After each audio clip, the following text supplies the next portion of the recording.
Operation Grand Slam began on the 1st of September 1965 as Pakistan's attempt to regain the initiative after the failure of Operation Gibraltar. The offensive struck in the Cham-Jaurian sector, southwest of the main Kashmir Valley, with Arracourt as the critical objective. This was not yet the Battle of Asal-Uttar, but it was one of the decisive steps that made Asal-Uttar possible. Grand Slam mattered because it translated the crisis from infiltration and counterinfiltration into a conventional offensive with armor and artillery at its center. It also forced India to decide whether the war would remain confined to Jammu and Kashmir or expand across the international border. In that decision lay the road to Punjab. If you would like to move beyond the podcast, you can see my available books at militaryauthor.me. And at trackpads.com, you will find magazines and galleries with hundreds of thousands of photos and videos to explore. Arracourt mattered because roads matter in war. It was a communications point whose loss could threaten Indian positions and movement in the wider Jammu region. The Pakistani aim was to break through the Indian defenses around Cham and Jaurian, advance quickly toward Arracourt, and create a crisis that would relieve pressure in Kashmir while changing the military balance.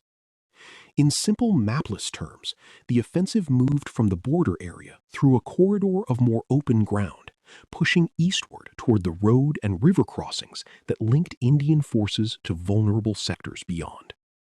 The plan depended on speed. If the attackers could reach the objective before India stabilized the front, the operation might produce a result larger than the ground captured. Compared with much of Kashmir, the Cham-Jaurian sector gave armor more room to work. It was not a boundless plain, and it still contained rivers, broken ground, villages, and routes that could channel movement. But it was more suitable for tanks than the higher mountain country. That made it attractive for a conventional attack. Tanks could support infantry, overrun forward positions, and exploit gaps if the defense cracked. Artillery could prepare the way, and engineers could help with obstacles and crossings. Yet this kind of country also punished hesitation. When movement depends on a few roads and tactical crossings, a delay can give defenders time to regroup, bring up reserves, and turn a breakthrough into a slower, costlier advance. The initial Pakistani assault had real power behind it. It combined infantry, armor, and artillery in a way that placed severe pressure on the Indian defenders. Forward positions were hit hard, and the momentum of the attack created danger almost immediately. Indian units in the sector were not arranged to absorb an unlimited blow, and the early fighting produced withdrawals, disruption, and the familiar uncertainty that comes when a front is struck by a stronger force. But a defender does not need to win every minute in order to affect the outcome. Delaying actions, local resistance, confusion imposed on the attacker, and the simple friction of movement can all consume the one resource a fast offensive cannot replace: time. Grand Slam demonstrated both the promise and the difficulty of armored warfare after 1945. Tanks could still shock a defending force, especially when used with artillery and infantry support. They could give an attack weight, speed, and psychological force, but they could not abolish the need for coordination. An armored advance must be fed by fuel, guided by reconnaissance, protected by infantry, supported by guns, and directed by commanders who understand the tempo of the operation. If the attacking force pauses at the wrong moment, or if command arrangements become uncertain, the tank's mechanical speed no longer translates into operational speed. The distinction matters.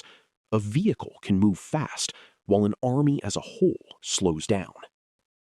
The offensive's most debated feature was the change in Pakistani command during the operation. Major General Akhtar Hussain Malik, associated with the initial conduct of the attack, was replaced by Major General Yahya Khan, a decision that later became the subject of sharp argument and competing interpretations. It would be too simple to say that this alone decided the operation, Because battles are never reduced honestly to one administrative act. Terrain, logistics, Indian resistance, air activity, and the wider strategic situation all mattered. Still, command continuity is not a small issue in a fast-moving offensive. When an army is trying to reach a decisive objective before the enemy can react, even a temporary loss of rhythm can have consequences beyond the hours immediately lost. Indian forces, though under severe pressure, did not simply vanish from the battlefield. They delayed, withdrew, regrouped, and forced the attacker to keep solving new tactical problems. The fighting also widened into the air. Indian aircraft were committed in the crisis, and Pakistani air response followed, reminding both sides that modern land battle was no longer only an affair of infantry and tanks on the ground. Air power could disrupt, protect, punish, and complicate, even when it did not decide the campaign by itself. For a listener following without a map, the essential point is this: Pakistan was pushing toward Arracourt, India was trying to prevent the road from opening, and every hour gained by the defense made the larger Indian response more possible. That larger response was the true strategic drama of Grand Slam. India faced a dangerous attack in Jammu and Kashmir, but it did not have to answer only where Pakistan had struck. On the 6th of September, India crossed the international border in Punjab, moving toward Lahore and widening the conflict into full-scale war. This decision changed the meaning of Grand Slam. Pakistan's offensive had been designed to create a crisis for India, but India's reply created a crisis for Pakistan on a front that threatened major cities, communications, and national prestige. The attempt to win operational advantage in one sector had opened the door to a broader war. Once that happened, armored formations in Punjab could no longer remain secondary to the story. This is where Grand Slam connects directly to Assault-Uttar. Pakistan now had to respond to Indian pressure in Punjab while still managing the consequences of its own offensive in the north. The war's center of gravity began to shift toward the plains, where larger armored formations could seek a decision. The Khem-Karan sector would become one of the places where Pakistan hoped to restore initiative through a major armored thrust. That later plan, involving the drive toward the Bias line, belonged to the same strategic pattern as Grand Slam: strike hard, move fast, and create a rupture before India could settle into a durable defense. But Grand Slam had already shown how fragile such ambitions could be when tempo was lost. The operation also teaches a broader lesson about the difference between tactical success and strategic success. Pakistan's attack achieved surprise and made important gains in the early phase. It placed India under real pressure, and it proved that conventional force could change the character of the war almost overnight. Yet it did not deliver a decisive result before India expanded the conflict. In armored warfare, this distinction is crucial. A tank-led or tank-supported offensive can win ground and still fail in its purpose if the enemy's army remains able to react at a higher level. The goal is not merely to advance.